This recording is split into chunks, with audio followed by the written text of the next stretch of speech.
Alright, so we're going to be starting off with a simple story problem. So we have two locomotives that are approaching each other on parallel tracks, and each has a speed of 95 kilometers an hour, and are initially 8.5 kilometers apart. The question is, how long will it take for the trains to reach each other? Well, we know that we can assume that their initial position is 0 kilometers. Since it says nothing about acceleration, we can say acceleration is 0. And since both trains are moving at the same speed, we only need to calculate the speed it takes, the time it takes one train to travel half the distance.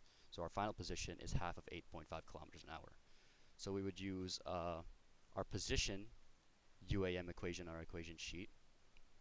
Our final velocity, final position equals initial position plus velocity times time plus 1/2 AT squared. We would just plug our numbers in. Be sure to keep track of your units and use your units correctly. It should be kilometers here. And plug it all in, just do simple math. Eventually, you'll end up with t's as your variables, and you would just divide both sides by your speed, and then you would get 0.0447 hours or 2.68 minutes using conversion.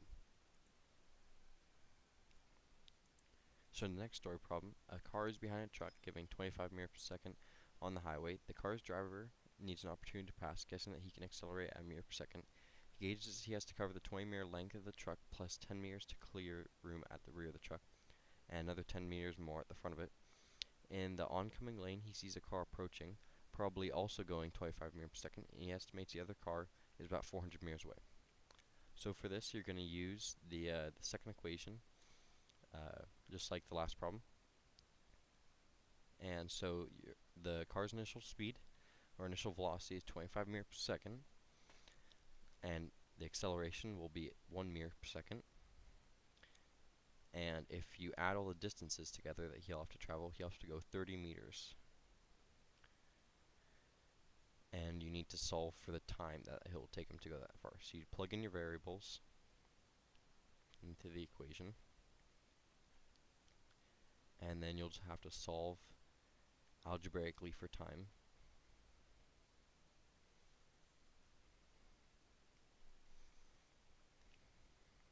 And you'll get approximately 1.552 seconds.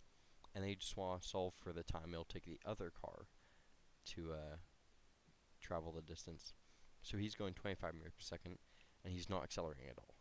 But he has to go 400 meters, so you use just the velocity equation of the distance equals times time velocity. And then his time will take 16 seconds, and the other driver will only take a minute 52, so yes, he can pass. Okay, so now we're going to be looking at a common story problem involving falling objects. So in this case, a stone is thrown vertically upward with a speed of 12 meters per second off the edge of a 70-meter high cliff. So based on the wording, we know that initial velocity is 12 meters per second. We know that the final position is 70 meters down at the bottom of the cliff. And knowing this, we would use our second UAM equation, which we're given on our equation sheet. And we know that acceleration is equal to gravity, which is negative 9.81 meters a second squared. Now, plugging our variables in, keeping track of our units, and keeping track of direction, noting that final position is negative and acceleration is negative, we would keep working to simplify the problem. Since we're looking for time, we know that we need to get t all on the one side, and once we get that, we can use algebra, we can use a graph calculator or like quadratic formula to find t. So when we get 0 equals 12 meters per second times time minus 4.905 meters per second times time squared plus 70, we can figure out that t is going to be roughly 5.194 seconds. So now we're asked with what is the speed just before hitting the ground. So we would use our first UAM equation, which is final velocity equals initial velocity plus acceleration times time. We know initial velocity already. We've determined acceleration, and we've already determined time as a result of our last problem. So we know that final velocity would be negative 38.953 meters per second. But it's asking for speed, which has to be positive, so speed is 38.953 meters per second. And now we're asked, what is the total distance traveled? Here we would use our third UAM equation, which is final velocity squared equals initial velocity squared plus 2 times acceleration times change in position. So the object travels up a distance x to its maximum height, down back to where the person was throwing it, and then down the 70 meters. So we know its distance is 2x plus 70. We know that at x, after traveling that distance, final velocity is 0, since that's the maximum height that the object reaches before acceleration pulls it down. So 0 equals 12 meters per second squared plus 2 times gravity times x, which is our displacement for that portion of the graph. So doing more simplifying and more math, moving our variables around, we can determine that the distance is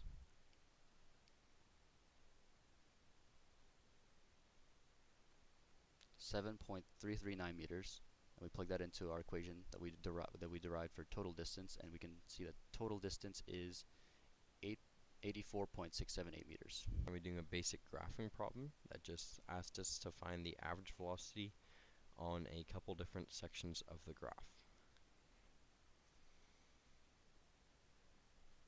So for this, we're going to be using the velocity equation, which is the displacement over the time. And if you remember, the slope we defined as the slope of this graph, a displacement over time graph, would be the velocity.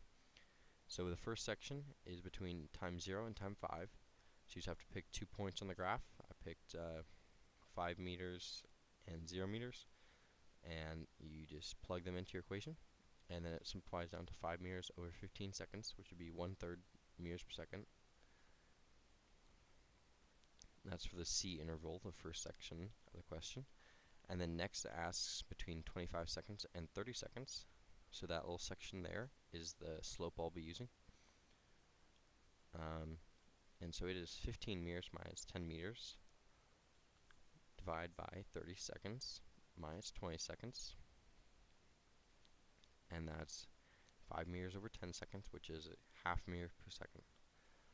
And that's for the D interval. And the next section is E, 40 seconds to 50 seconds.